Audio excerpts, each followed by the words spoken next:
Et bonsoir à tous, bienvenue sur la chaîne de l'Hexamone Crypto. Nous sommes le 27 mars 2024, toujours, c'est la deuxième fois que je vous fais un point sur le Bitcoin. Il est 17h02 cette fois-ci. On va faire un point parce que la situation est extrêmement tendue actuellement. Il se passe des choses très intéressantes, on est vraiment sur un niveau clé. Je vais vous montrer tout ça en détail, je vais vous montrer que potentiellement ça pourrait être extrêmement risqué dans les prochaines heures. Bref, installez-vous confortablement, on va regarder tout ça en détail. On voit directement que là, depuis que le Bitcoin crash, on a cette cryptomap, bah oui, qui repasse dans le rouge, malheureusement, c'est comme ça. C'est le Bitcoin qui dicte la loi. Donc là, le Bitcoin qui chute, effectivement, il entraîne la plupart des cryptos dans la chute. Alors, qu'est-ce qu'on voit du côté du Bitcoin? Eh bien, on voit que là, on est quand même sur un niveau clé extrêmement, vraiment extrêmement dangereux. Je voulais souligner ici avec ce gros cercle orange. Pour retracer un petit peu ce qui s'est passé aujourd'hui, eh bien, en réalité, notre Bitcoin a formé ici une sorte de triangle de compression. Malheureusement, ça a été breaké par le bas ici. Vous le voyez? Ça a été breaké par le bas. Je rappelle bien sûr que tout ce que je vais dire dans cette vidéo n'est en aucun cas un conseil financier. Ce triangle ayant été breaké par le bas, qu'est-ce que ça signifie? Ça signifie signal de vente. Mais, heureusement qu'on a toujours le pullback qui est là, le pullback qui pourrait annuler effectivement la chute. Je vais vous expliquer tout ça. Mais regardez, si on voit ce qui nous a fait notre Bitcoin aujourd'hui, on a été faire une mèche tout à l'heure ici quand même à 71 791 et en l'espace de 30 minutes après, on est venu chercher ici les 68 397. C'est-à-dire qu'en l'espace de très peu de temps, on a un Bitcoin qui a fait un pump and dump de moins 4,73%. Et derrière, qu'est-ce qui s'est passé? Ici, on a breaké donc le support clé du bas du triangle de compression des 69 390. Et donc ça, malheureusement, qu'est-ce qui se passe? Eh bien, je vous l'avais dit ce matin, si on break effectivement ces niveaux clés, ce serait pour aller chercher ici de nouveau les fameux 69 005 pour former justement une figure chartiste, malheureusement celle qu'on ne voulait pas voir, mais elle est là. Elle est là. C'est le fameux Bart Simpson. Elle est là, vous le voyez, on a une phase haussière, puis derrière un retracement, une phase haussière, puis derrière une sorte de latéralisation un petit peu comme le crâne de Bart Simpson, et derrière, boum, cassure par le bas, on crash. Eh bien, c'est un petit peu ce qui s'est passé ici. En viewer, on le voit, on a eu le pump, le retracement comme ceci, et là, en fait, en réalité, on a cassé le premier niveau clé qu'il ne fallait surtout pas breaker.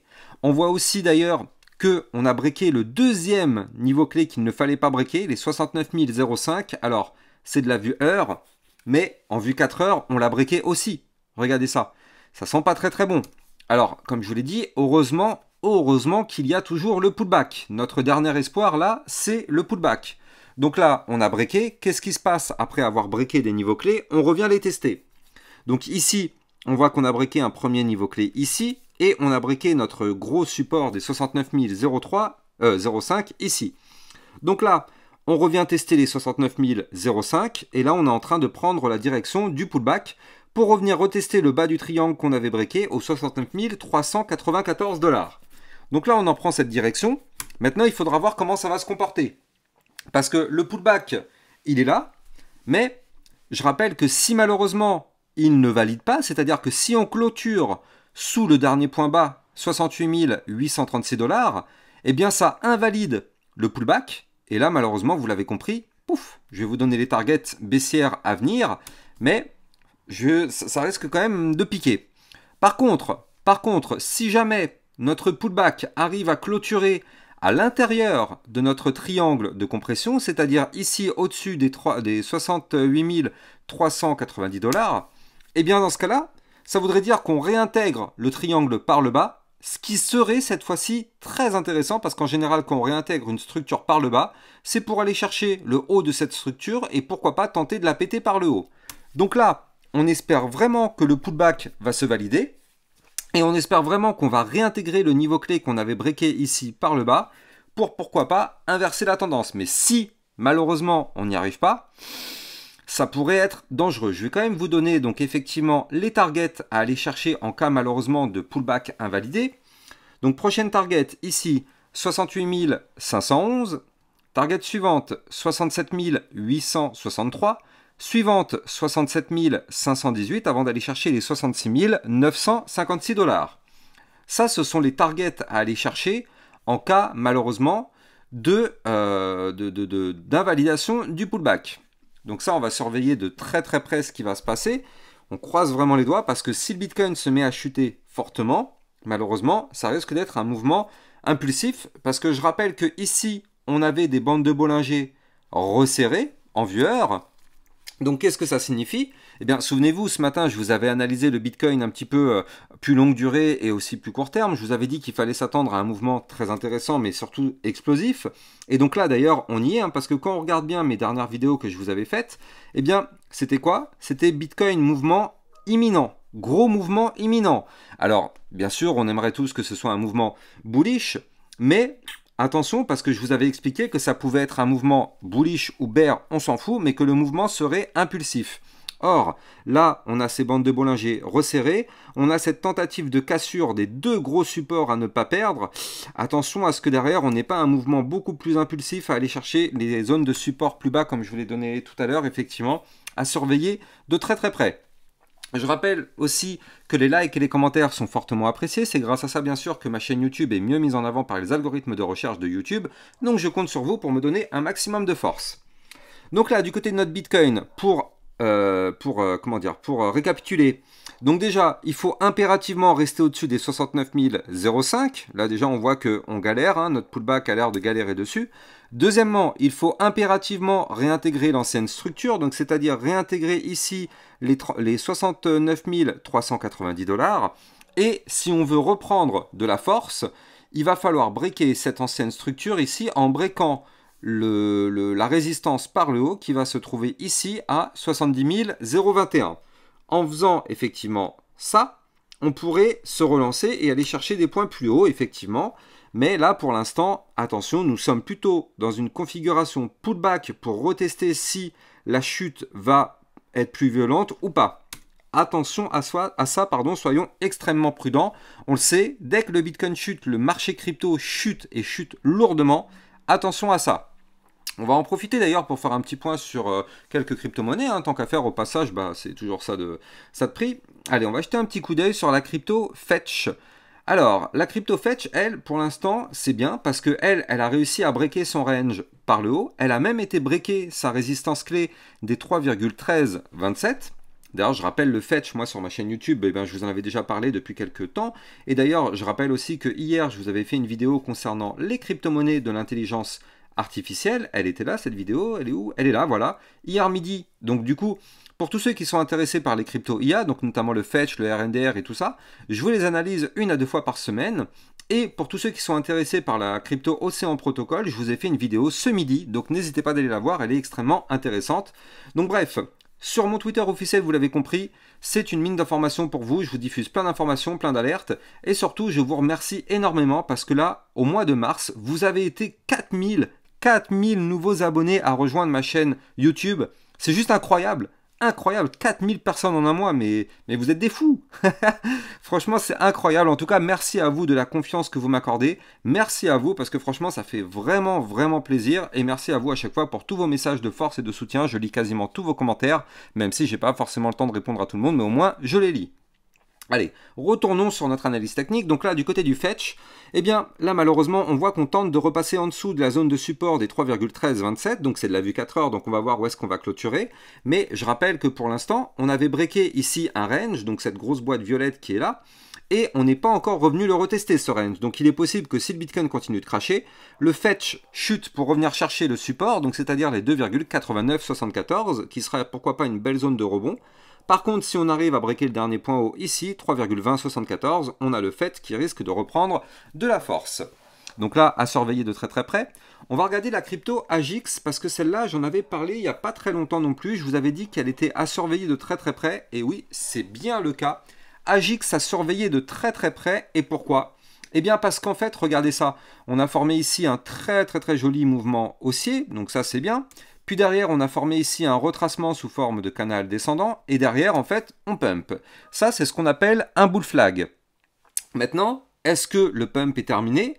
Eh bien, écoutez, je vais vous dire que potentiellement, pour l'instant, oui, mais peut-être pas forcément pour très longtemps. Parce que, regardez ça, là on est en train de former une sorte de gigantesque anse. Ici on a eu un mouvement haussier, on fait quelque chose comme ça pour former une petite anse. Si on break la résistance des 1,39245 sur le AGX, clairement on pourrait être propulsé vers de nouveaux sommets. Donc vous l'avez compris, la crypto AGX pour l'instant elle est un petit peu en PLS parce que bien sûr notre Bitcoin est en PLS là pour l'instant, court terme, mais si on break la structure, on pourrait voir un AGX performer, aller chercher pourquoi pas les 1,8 ou bien les 1,9 $. Donc ça pourrait être effectivement très intéressant pour aller chercher pourquoi pas, alors attendez, si on regarde en termes de pourcentage, ça pourrait nous faire, eh bien ouais, ça peut faire facile un plus 30% dans les prochains jours, si et uniquement si le AGX fait une clôture jour au-dessus de la résistance que je vous ai donnée. Si on ne la fait pas, bah malheureusement, tant pis. Là, on est sous résistance pour l'instant, donc on n'a pas de boule de cristal pour savoir si cette résistance va être breakée ou pas, donc pour l'instant, on patiente. Ça se trouve, on va se faire rejeter par cette résistance et on va former un double top, tac, avec le rejet sous la résistance, bim, on crash. Double top, figure chartiste de retournement baissière. Donc attention, hein, si on ne break pas la ligne, attention au changement de direction. Donc c'est pour ça, à surveiller de très très près, il y a de la volatilité qui arrive, il y a un mouvement aussi important qui arrive sur le AGX, mais pour l'instant, stand-by, mais il faut breaker le niveau clé que je vous ai donné, on en est quand même plus très très loin. Allez, continuons, on peut jeter un petit coup d'œil sur la crypto ICP, ça fait un petit bout de temps que je ne vous en ai pas parlé, mais la crypto ICP qui, elle, aussi reprend pas mal de force. Donc attendez, ICP, USDT, tac, voilà, elle reprend pas mal de force parce qu'en fait, regardez ça, elle avait formé ici une belle phase de consolidation, on le voit ici avec ce rectangle donc de range, en fait, qui est là, donc zone de latéralisation, et vu que, en vue long terme, on est sur une phase haussière, on le voit parfaitement ici, et bien derrière, forcément, les ranges ont plus tendance à breaker à la hausse. Maintenant, ce qui est bien, c'est que là, notre ICP, et bien derrière, elle prend la direction maintenant de la résistance des 22,654. Et de toute façon, tant qu'on se trouve maintenant au-dessus du support des 15,358, entre guillemets, tout va bien. C'est une zone de support, tant qu'on est au-dessus, on se porte plutôt bien. Maintenant, on va voir comment on va se comporter quand on va revenir chercher la zone des 22,654. Grosse zone de support, de résistance, pardon. Est-ce qu'on va réussir à la breaker? Ça va être compliqué. Mais en tout cas, pour l'instant, on voit que là, la structure reste très bullish sur ce token-là. Et là, potentiellement, on pourrait avoir un nouveau pump qui arrive, d'ailleurs, sur le ICP. Parce que là, on est en train de former une nouvelle consolidation à l'heure qu'il est. Et regardez ça. Là, si jamais on break ici le range qui est là à 20,209, notre ICP va reprendre une belle petite phase haussière. Ceci n'est pas un conseil financier, bien sûr, mais à surveiller de très près tout de même. À surveiller de très près notre ICP. Bref, vous l'avez compris, il y a des belles opportunités là, mais maintenant, toujours faire attention au Bitcoin, parce que je rappelle qu'à la seconde où il chute, tout chute avec lui. Avant d'analyser une autre crypto-monnaie, je rappelle aussi que vous allez trouver en description de cette vidéo mon lien de parrainage Binance qui vous permet de trader toute cette volatilité et justement ça vous fait bien sûr bénéficier d'une remise de 10% à vie sur vos frais de trading. Alors, on va continuer, faire un petit point sur la situation du Dogecoin. Je ne sais pas pourquoi vous avez été nombreux à m'en parler ces derniers temps. Bah écoutez, effectivement, pourquoi pas avoir une nouvelle petite poussée haussière. Là on voit qu'effectivement on a un pump, pardon, hop, voilà, on a un pump ici comme ceci, puis derrière la petite anse sur le côté, avec d'ailleurs quand même un joli petit retour au niveau Fibonacci, hein. On a quand même été retester des niveaux clés assez intéressants, mince pardon, je l'ai mis à l'envers, hop, forcément ça marchera mieux si je le mets dans le bon sens, voilà, parfait. On a quand même eu une chute quasiment pour retracer tout le mouvement, enfin pas tout, mais une bonne partie déjà du mouvement entrant qu'on a connu. Donc on a été chercher quand même le 0,618, qui est une zone clé pour effectivement un rebond. Et donc c'est le cas, hein, on a trouvé rebond ici sur les 0,12718. Et donc là, qu'est-ce qu'on fait? On tente de breaker actuellement le dernier point haut en vue jour. Donc ça, c'est intéressant parce que si jamais on arrive à breaker ici la résistance qui se trouve à 0,18574, même, attendez, non, même celle-ci, voilà, 0,18759, ce serait pour aller chercher la résistance des 0,20800 et 0,21574. Donc effectivement, oui, le Doge peut encore pousser, bien sûr, encore une fois, tout va dépendre du Bitcoin. Et je rappelle la crypto ANKR dont je vous avais parlé quand même. Donc ça, c'est franchement du 100% bénéfice dessus. On s'est gavé, franchement, on s'est gavé sur ma chaîne YouTube. Vous le savez, je vous ai fait des vidéos régulières là sur le ANKR, surtout ces derniers temps. Donc franchement, vous n'avez pas pu rater ces mouvements-là, c'est pas possible sur le NKR. Franchement, sur mon Twitter officiel, vous avez tout. Si vous avez peur de rater la moindre de mes vidéos ou la moindre de mon actualité, venez vraiment sur mon Twitter officiel, c'est là où je vous diffuse le maximum d'informations. Tous ceux qui me suivent sur mon Twitter sont sûrs de ne rater aucune vidéo et donc aucune opportunité. Et là, je vous avais mis la vidéo effectivement sur mon Twitter. Donc là, vous n'avez pas pu rater la vidéo concernant le ANKR parce que forcément, là, on l'avait vu dans cette vidéo YouTube, je vous avais expliqué qu'il avait formé un très joli pattern de retournement haussier. Et donc, grâce à ce pattern de retournement haussier, on est venu chercher des targets, notamment notre dernier point haut qui est là, ainsi que notre résistance. D'ailleurs, regardez comment c'est chirurgical. Je vous avais donné dans ma vidéo YouTube de l'autre jour les 0,06297, zone de résistance. Et regardez ce qu'on a été faire aujourd'hui.